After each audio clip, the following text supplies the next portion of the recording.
Dragnet. Ladies and gentlemen, the story you're about to hear is true. The names have been changed to protect the innocent.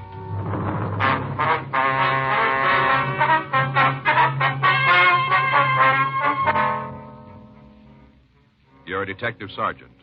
You're assigned to juvenile detail. You get a report that a teenage boy has been found in a downtown alley. He's in critical condition. Your job? Check it out.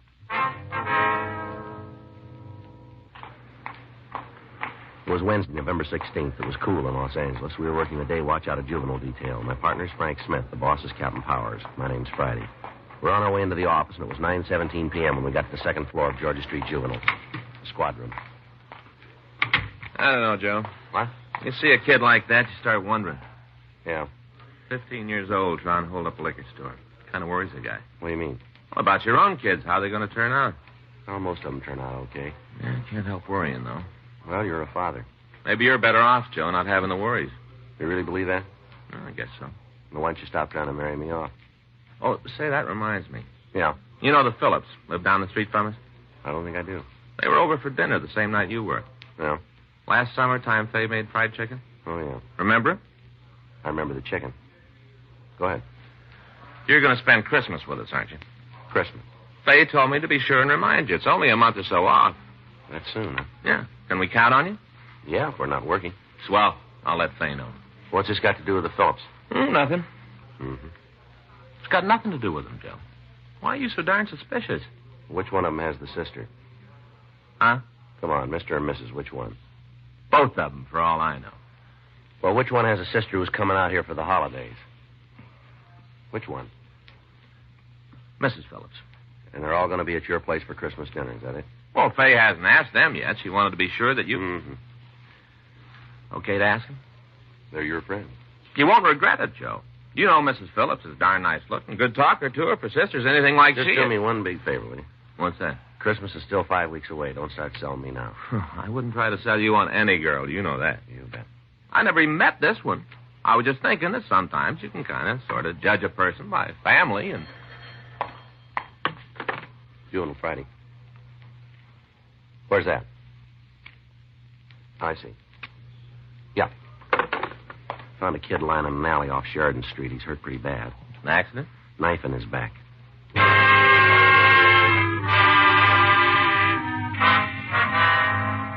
Frank and I drove out to the address where the victim had been found. It was a dark alley that opened onto Sheridan Street in the block between 5th and 6th. An ambulance had been called, and the boy had already been moved to Georgia Street Receiving Hospital. 9:42 p.m. We talked to one of the patrol car officers who had discovered the body. We're only a couple blocks away. We headed right over. Where'd you find him? Yeah, I'll show you. Right here against that wall. Mm-hmm. Must have lost a lot of blood. Yeah. Knife still in him? Mm-hmm. Small of the back. Looked like he'd been beat up, too. You say anything about who did it? Well, he mumbled something. We couldn't understand him, and then he passed out. How old would you say he was? Oh, 15, 16, maybe. Mm-hmm. He's a good-looking kid, about 5'8", black hair, blue eyes, regular features. What kind of clothes? Jeans and a jacket, windbreaker type. See anybody around who might have done it? No, not a soul. The street was deserted. Mm-hmm. My partner's out looking now. I'll give him a hand. All right. Who filed a complaint? I don't know. Well, we checked the board. I'm afraid that won't help. Hmm? Well, they don't know either. While the patrol car officers searched the neighborhood for suspects, Frank and I canvassed the area for the person who had reported the crime. 10:16 p.m. We talked to the patrons in a nearby bar and grill. They denied having any knowledge of the assault. 10:42 p.m. We entered a small tobacco shop on the corner of Sheridan and 8th. Evening, gents. How are you, sir? I did, sir. Hi. What can I do for you? We're police officers. This is Frank Smith. My name's Friday. Sam Crest here. Mr. Crest. Something troubling you fellas? I'd like to talk to you for a minute, that's all. Done anything I shouldn't? No, sir, not as far as we know. Well, you never can tell, you know. The way they keep making up new laws nowadays, a person can be a criminal without even half trying. Mm-hmm. Too many rules. That's what's wrong with this country. Too darn many rules.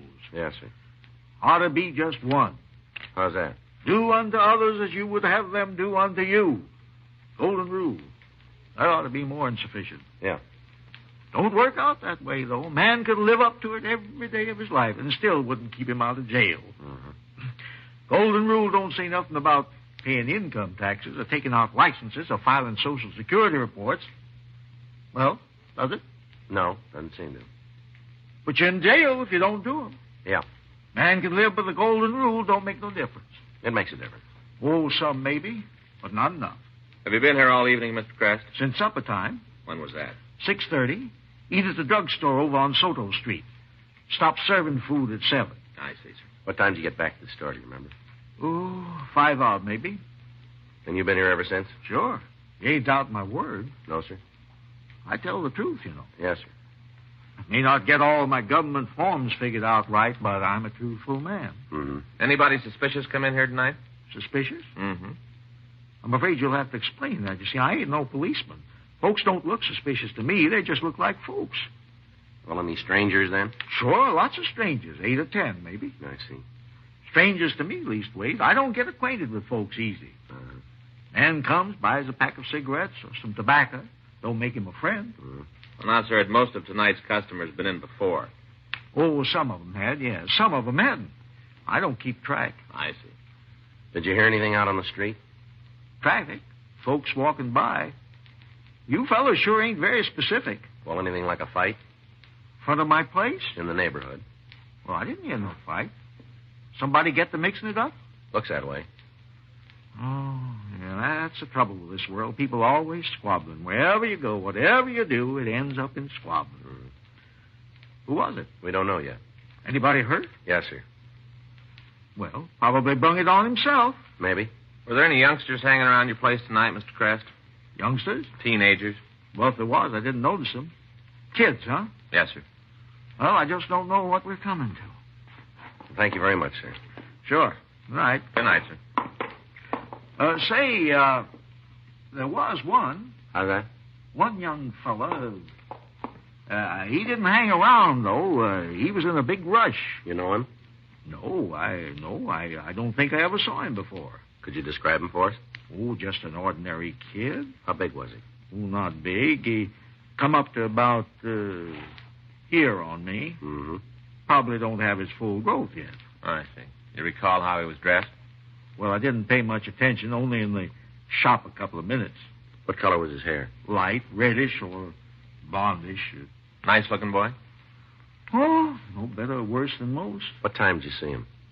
Must be nearly a couple of hours ago, along about 9 o'clock. Mm-hmm. Come charging in all out of breath. Yeah. Asked if I had a phone. I pointed out the booth over there in the corner. Go ahead. Well, there's nothing more to tell. He run over to the booth, made a call. Wasn't on the phone more than a few seconds. Mm-hmm. Then he come out and left the shop. Anything else you can tell us about him? I don't think so, no. Except that when he was leaving, Yeah. he wasn't in a hurry like when he come in. He sort of peered out the door first. Mm-hmm. Seemed as though all the steam had gone out of him. He looked back over his shoulder. Yes, sir.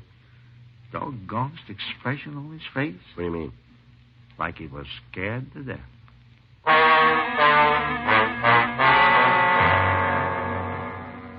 While we're in the tobacco shop, we telephoned Georgia Street Receiving Hospital and talked to Dr. Sebastian. He told us that the victim was in a critical condition and had been moved to General Hospital. He also told us that they'd not been able to identify the boy.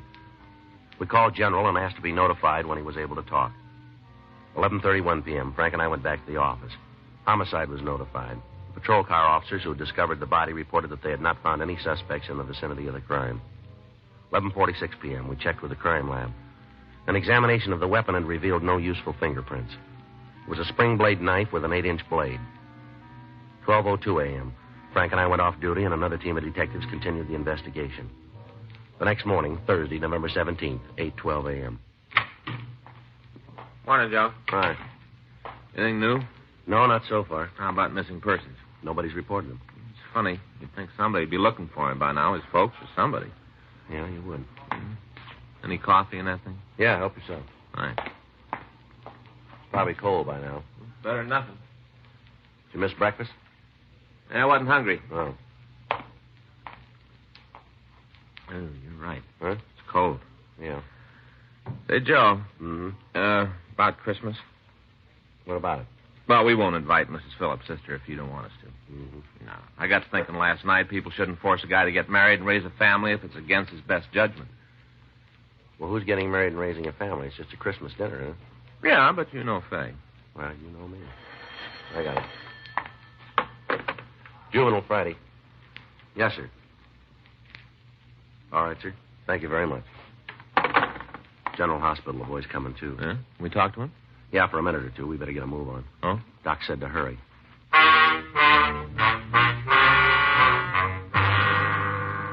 Frank and I drove out to General Hospital. The doctor in charge of the case was waiting for us in the hall outside the patient's room.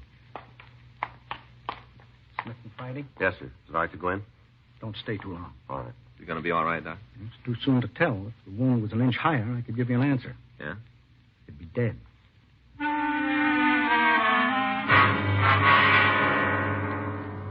We went on into the room. The shades were drawn, and the victim was in semi-darkness. His eyes were open, but he closed them as soon as he saw us enter. How you feeling, son? Son? I'm okay. I'd like to talk to you for a couple of minutes.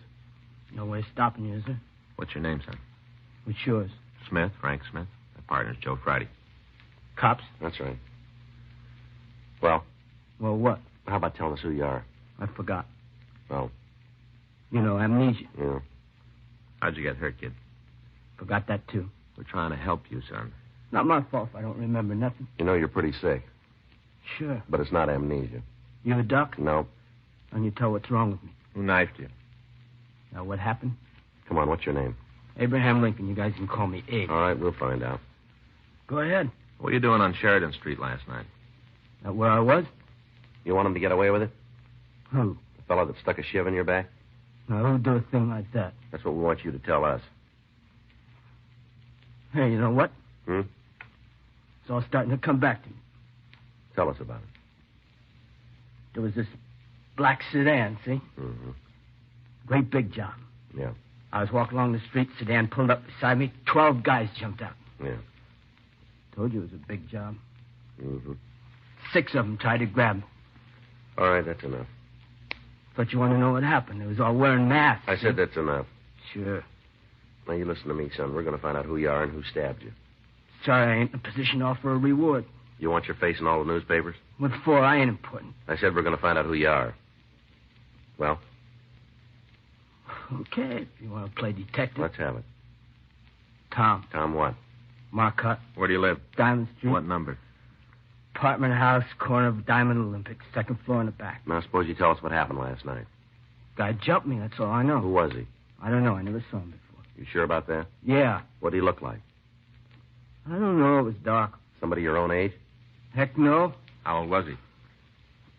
30, 35. Why'd he pick you? I don't know. Must have thought I had some dough. You never saw him before. That's what I said. How tall was he? I don't know. Did you get a look at his face? Uh-uh. Can you tell us anything about him? Nope. But you know how old he was. I got a feeling, that's all. Yeah. Where do you go to school? Taylor High, What year? 10th. Any gangs in your school? I don't know. You don't belong to one, do you? Nope. You had any kind of trouble lately? What kind of trouble? With the other kids at the school? Didn't you guys get anything straight? It wasn't a kid. Mm-hmm. Who do you live with, Martha? My old man. Where's your mother? Under a tombstone. We'll get in touch with your dad. What for? He might be worried about you. Want to bet?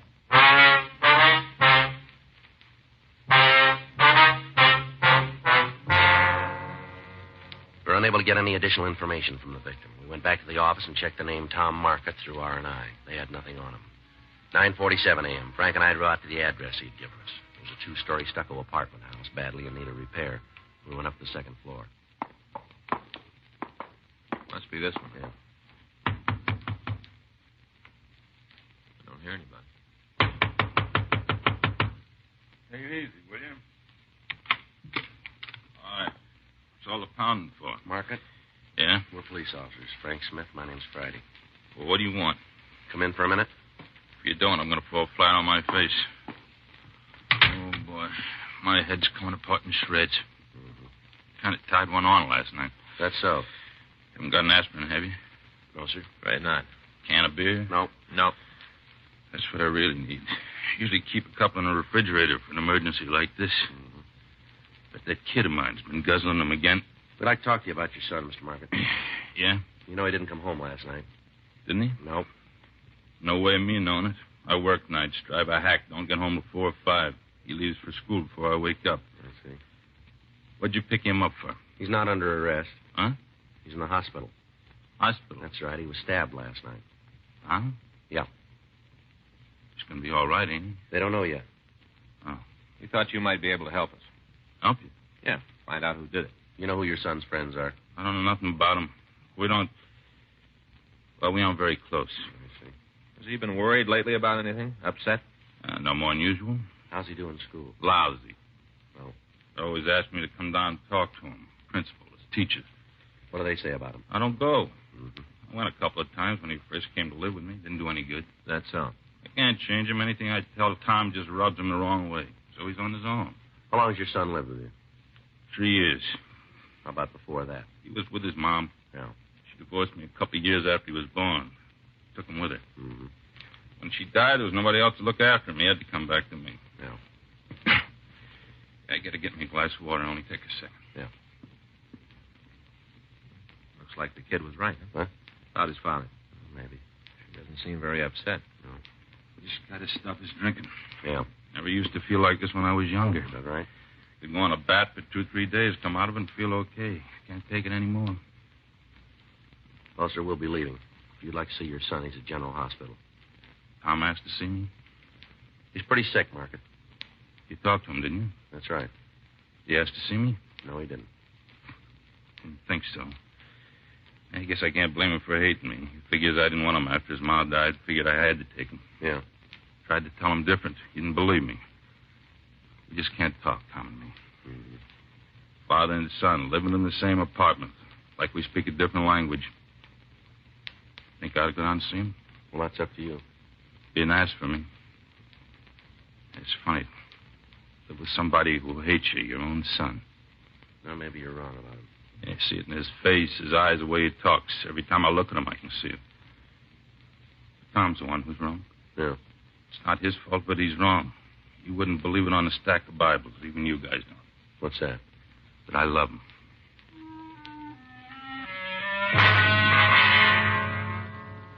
Frank and I drove out to the Taylor High School on Grand Avenue. 10:57 a.m. We interviewed the principal, James Wingor. He told us that Tom Market was a poor student and that he was difficult to manage. He also told us that the boy had a good mind and was capable of much better work than he performed. He was unable to throw any light on the knifing and suggested that we talk with the victim's homeroom teacher, Miss Nora Rollins.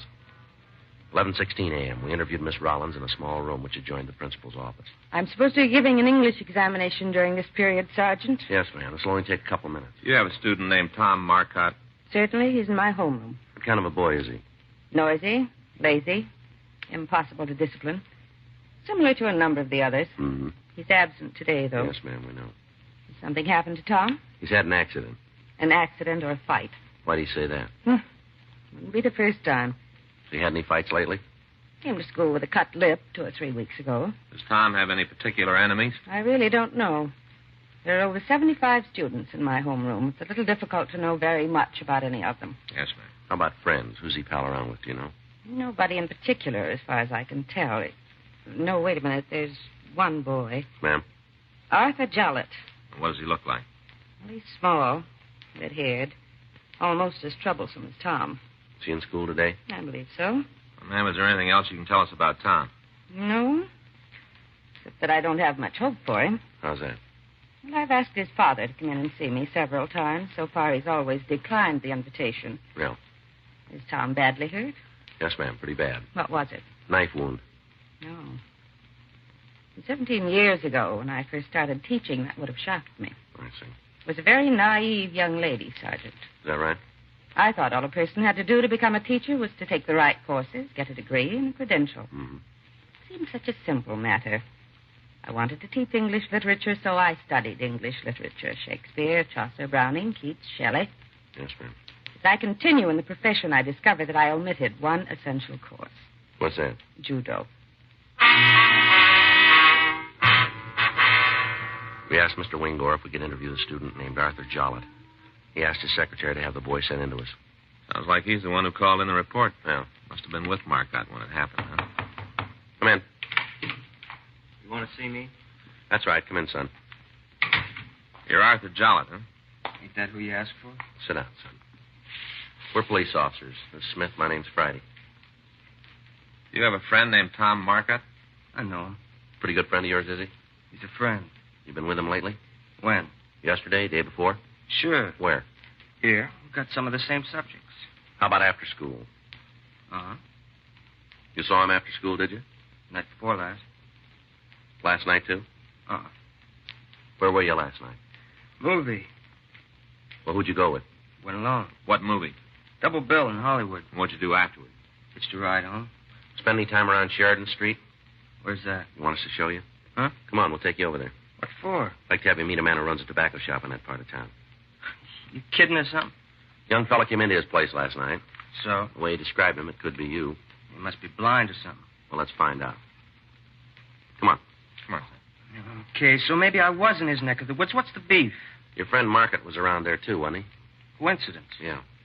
What's the matter with Tom, anyhow? Why? He ain't been in school today. He's in the hospital. Oh. Good thing you called us when you did. He might be dead by now. Who says I called you? Man who runs the tobacco shop? How the heck could he tell that? Well, I mean, who I was calling. All right, Jollop. Give us the whole story now, will you? What story? Come on, let's get it over with. If it's about Tom, ask him. We're asking you. You want us to take you in? Of course not. It's up to you. Ain't much to tell. Just walking around, Tom and me. Yeah. Fellow jumped out from an alley, came at us with a knife. Go ahead. Took a swing at Tom. I ducked off. Yeah. Called the cops. That's all I know. Who was it, Jollop? Your guess is as good as mine. We don't think so. Suit yourself. I thought Tom was a friend of yours. He is. Well, we want to know who stabbed him. What do you expect me to do? Dream up a name? How big was he? Medium size. How old? 19, 20. Tom says he was about 35. Tom ought to know. He's a lot closer to him. All right. Let's go down to the Juvenile Bureau. Before I told you everything I know. Want to show you some mug shots. Forget it. I wouldn't recognize his picture. Let's give it a try anyway. I'll take it easy, will you? What's the matter? I don't want to be seen leaving with you guys. Is that right? Wouldn't do my reputation any good. Who are you afraid of? I ain't afraid. The guy who knifed your buddy? Is that who you're afraid of? Look, if Tom wanted you to know, he'd have told you, wouldn't he? Tom ain't dead. All right, come on, Jollop. Let's go. Give me an answer. Is Tom okay or not? Does that make any difference to you? Sure, it makes a difference. It doesn't look like it to us.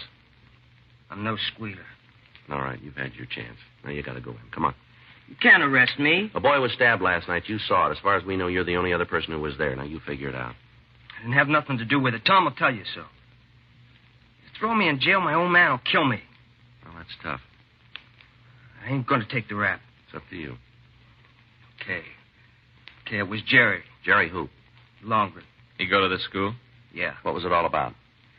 Tom tried to date Jerry's girl. Jerry heard about it, followed us last night. I'll get a hold of Longman. All right. Hey, wait a minute. Yeah. Jerry finds out I squealed on him, he'll do even worse to me. He ain't going to find out, is he? We won't tell him. If it tumbles, you can start sending flowers. Jerry's the big man around school. Yeah. We're 6 foot, lots of muscle, lots of shove. Well, that doesn't make him a big man, does it? Huh? He needs a knife.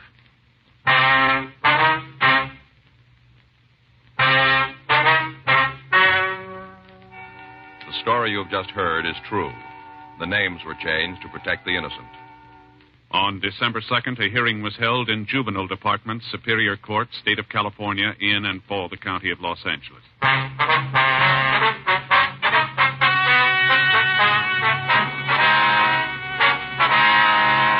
Petitions were filed on both the victim and the subject. The victim, Thomas Marcotte, was placed under 24-hour supervision in a foster home. The subject, Jerome Longren, due to a previous juvenile record and the viciousness of the attack, was sentenced to a juvenile correctional establishment. You have just heard Dragnet, the authentic story of your police force in action, and starring Jack Webb, a presentation of the United States Armed Forces Radio Service.